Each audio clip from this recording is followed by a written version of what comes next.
Hello et bienvenue sur Factor X, le podcast qui réveille vos soft skills.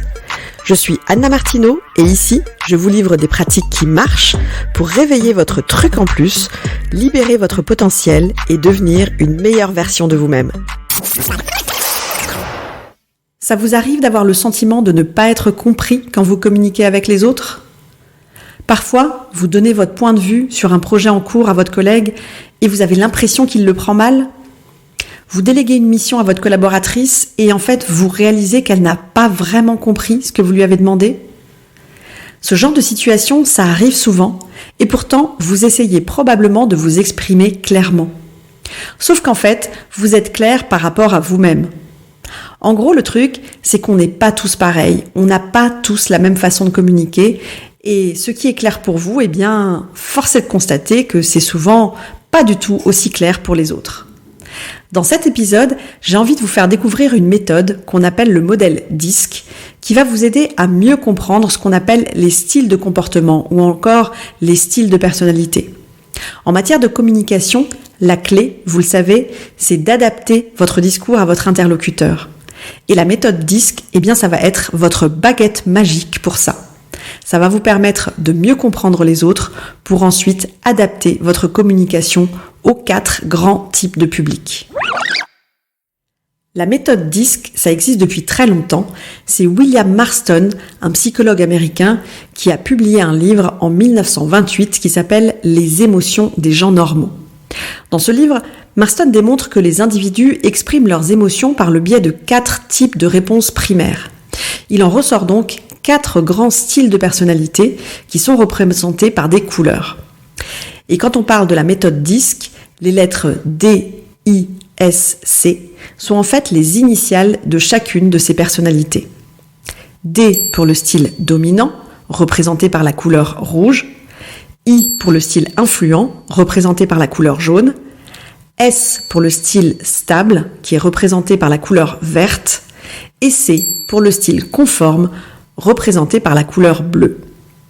Cette méthode est utilisée encore aujourd'hui et en ce qui me concerne, je l'utilise très régulièrement avec mes clients pour des séminaires ou des team building parce que c'est un outil magique pour renforcer la cohésion, développer la collaboration dans une équipe.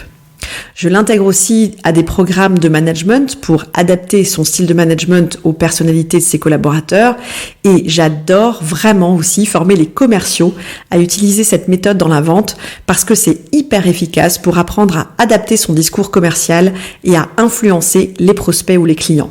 Bref, vous l'avez compris, j'adore cette méthode.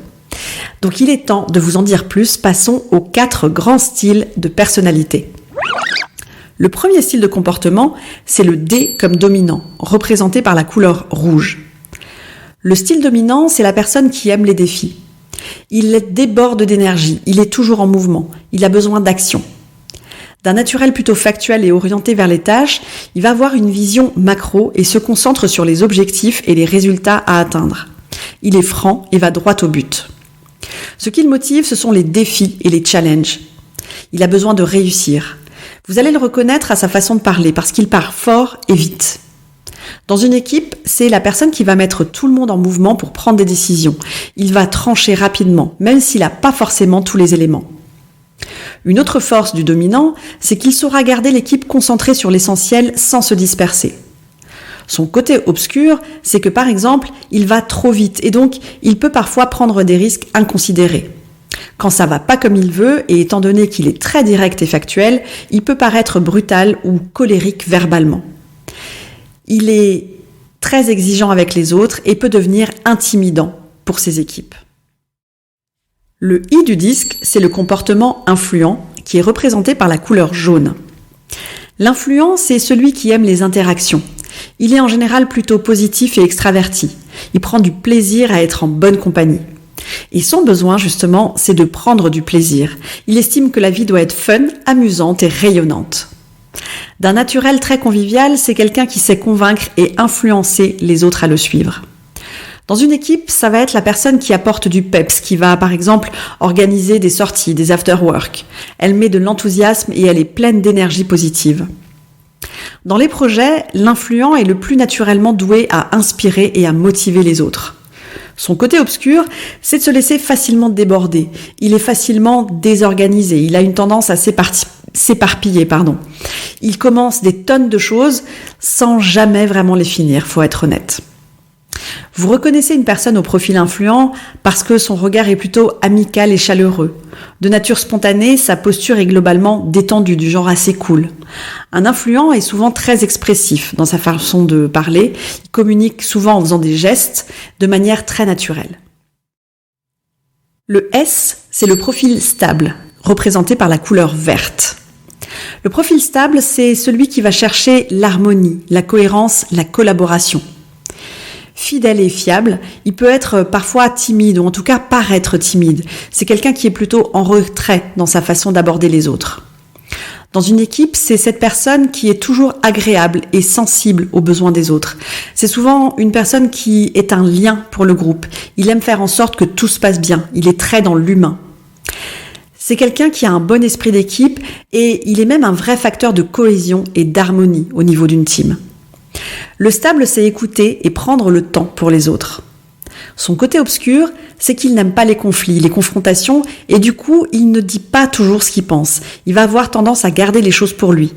Il n'a pas envie de froisser l'autre, donc il va avoir tendance à être dans les non-dits. Il n'aime pas non plus les changements brusques et imprévus, et n'aime pas travailler sous pression. Donc, dans un contexte de transformation permanente, il n'est pas forcément naturellement à l'aise. Il a besoin de temps pour le changement. En conséquence, il ne prend pas de décision dans la précipitation. Vous allez le reconnaître parce qu'en général, il écoute plus qu'il ne parle. Il va plutôt avoir tendance à garder ses opinions pour lui. Dans sa façon de parler aussi. C'est quelqu'un qui s'exprime avec un volume faible et un discours plutôt lent. Pour conclure, le C du modèle, c'est le profil conforme, représenté par la couleur bleue. Le conforme, c'est l'expert, celui qui suit les procédures, les détails, les faits. C'est quelqu'un qui est très rationnel. Il a besoin de réfléchir avant d'agir. Il a besoin de comprendre les choses. Donc il va passer beaucoup de temps à tout vérifier. Il adore les détails. Il a une forte capacité d'analyse et d'exécution. Dans un projet, c'est la personne qui va cadrer le projet justement, qui va faire en sorte qu'on respecte les règles et les procédures. Il a du mal à répondre à une pression autoritaire et il préfère communiquer par l'écrit. Dans une équipe, le conforme, ça va être la personne réfléchie et logique. Il va aider les autres à détecter les failles dans un dossier. Il est très respectueux des règles et des procédures. Son côté obscur, c'est que, étant donné qu'il ne montre aucune émotion, alors je n'ai pas dit qu'il n'en ressent pas, mais bien qu'il ne les montre pas, et bien du coup, il peut paraître froid et distant. Sous stress, il peut avoir tendance à s'isoler, à mal réagir si on critique la qualité de son travail. Il peut être aussi trop critique vis-à-vis de lui-même et des autres. Et il peut facilement se perdre dans les détails sans prendre de décision. Dans sa façon de parler, vous allez remarquer que son discours est lent et posé et cadré. Il va mettre peu de variations dans le ton, il parle avec un volume sonore assez bas, un ton on va dire monocorde. Il va parler des faits, des chiffres ou de statistiques. Il évoquera souvent aussi les risques. Alors le rouge dominant, le jaune influent, le vert stable et le bleu conforme, ce sont les 4 grands types de personnalités identifiés par Marston dans le modèle. Vous vous êtes probablement reconnu dans les traits de l'une ou l'autre de ces descriptions. Et vous vous êtes certainement aussi reconnu dans la description d'une autre personnalité. Et c'est normal parce qu'un truc important qu'il faut retenir, c'est que nous ne sommes pas qu'un seul type de personnalité. En fait, nous sommes une combinaison de caractéristiques. Et chacun d'entre nous, nous avons notre propre combinaison. Alors dans la pratique, comment est-ce que vous allez utiliser cette méthode dans votre quotidien pour mieux communiquer, mieux manager, mieux vendre ou mieux gérer vos projets ? Avec le rouge dominant, mon conseil, ça va être d'éviter les détails. Il n'en a pas besoin, bien au contraire, ça l'agace. Pour adapter votre communication à lui, je vous conseille d'aller droit au but. Parlez-lui uniquement des points essentiels. Mettez en avant les objectifs et les résultats à atteindre. C'est tout ce qui va intéresser un dominant. Avec un jaune influent, soyez plutôt enthousiaste et créez du lien de façon amicale rapidement, parce qu'il apprécie pas quand on met trop de distance. Il aime pas les relations froides, sans émotion, c'est vraiment pas son truc. Commencez par le laisser parler, parce qu'il adore parler, beaucoup, vraiment. Il aime bien les conversations légères, donc vous pouvez être spontané, positif et chaleureux. Donnez-lui une vision plutôt globale des choses, sans détail, parce qu'il n'aime pas. Faites-le rêver en le projetant dans l'avenir. Pour entrer dans le monde du verre stable, un bon conseil à suivre, ça va être de procéder en douceur. Prenez le temps pour créer un lien de confiance. Allez-y petit à petit. Faites attention à ne pas le froisser, à ne pas entrer en confrontation avec lui car il n'est pas du tout à l'aise avec ça. Pour gagner sa confiance, parlez-lui de ses intérêts, en gros, parlez-lui de lui en tant que personne et pas par rapport à ce qu'il représente, à son poste. Prenez le temps de répondre à toutes ces questions et prenez en compte son environnement, c'est important pour lui. Le dernier profil est le bleu conforme, qui aime les faits, les preuves. Pour vous synchroniser à sa façon de communiquer, donnez-lui des informations détaillées, des preuves factuelles, des résultats chiffrés. C'est quelqu'un qui est rationnel, alors communiquez et confirmez-lui des informations plutôt à l'écrit. Donnez-lui un process ou un rétro-planning. Il a besoin que vous lui laissiez le temps de traiter les informations pour analyser la situation et de vous faire confiance. Pensez à lui remettre aussi des documents écrits si c'est possible. Pour lui, c'est vraiment un signe de professionnalisme. Alors, dans la pratique, comment est-ce que vous allez utiliser cette méthode dans votre quotidien pour mieux communiquer, mieux manager, mieux vendre ou mieux gérer vos projets? Avec le rouge dominant, mon conseil, ça va être d'éviter les détails. Il n'en a pas besoin, bien au contraire, ça l'agace. Pour adapter votre communication à lui, je vous conseille d'aller droit au but. Parlez-lui uniquement des points essentiels. Mettez en avant les objectifs et les résultats à atteindre. C'est tout ce qui va intéresser un dominant. Avec un jaune influent, soyez plutôt enthousiaste et créez du lien de façon amicale rapidement, parce qu'il apprécie pas quand on met trop de distance. Il aime pas les relations froides, sans émotion, c'est vraiment pas son truc. Commencez par le laisser parler, parce qu'il adore parler, beaucoup, vraiment. Il aime bien les conversations légères, donc vous pouvez être spontané, positif et chaleureux. Donnez-lui une vision plutôt globale des choses, sans détail, parce qu'il aime pas. Faites-le rêver en le projetant dans l'avenir. Pour entrer dans le monde du verre stable, un bon conseil à suivre, ça va être de procéder en douceur. Prenez le temps pour créer un lien de confiance. Allez-y petit à petit. Faites attention à ne pas le froisser, à ne pas entrer en confrontation avec lui car il n'est pas du tout à l'aise avec ça. Pour gagner sa confiance, parlez-lui de ses intérêts, en gros, parlez-lui de lui en tant que personne et pas par rapport à ce qu'il représente, à son poste. Prenez le temps de répondre à toutes ces questions et prenez en compte son environnement, c'est important pour lui. Le dernier profil est le bleu conforme, qui aime les faits, les preuves. Pour vous synchroniser à sa façon de communiquer, donnez-lui des informations détaillées, des preuves factuelles, des résultats chiffrés. C'est quelqu'un qui est rationnel, alors communiquez et confirmez-lui des informations plutôt à l'écrit. Donnez-lui un process ou un rétro-planning. Il a besoin que vous lui laissiez le temps de traiter les informations pour analyser la situation et de vous faire confiance. Pensez à lui remettre aussi des documents écrits si c'est possible. Pour lui, c'est vraiment un signe de professionnalisme. Quand j'anime des formations avec cette méthode, au début, les gens me disent souvent que le plus dur dans tout ça, ça va être de reconnaître dans quel profil se trouvent les personnes. C'est vrai, si vous êtes dans la vente et que c'est la première fois que vous rencontrez un prospect, vous ne l'avez jamais vu, donc comment faire pour savoir comment vous allez vous synchroniser à lui?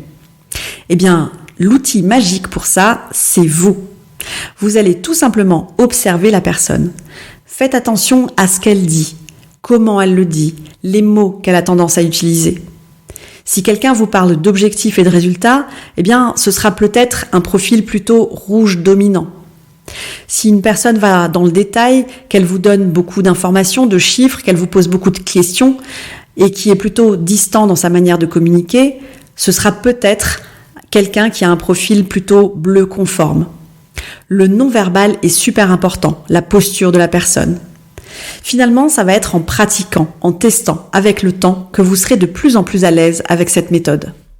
En tout cas, la méthode DISC peut vraiment devenir votre baguette magique pour mieux communiquer et améliorer vos relations au quotidien.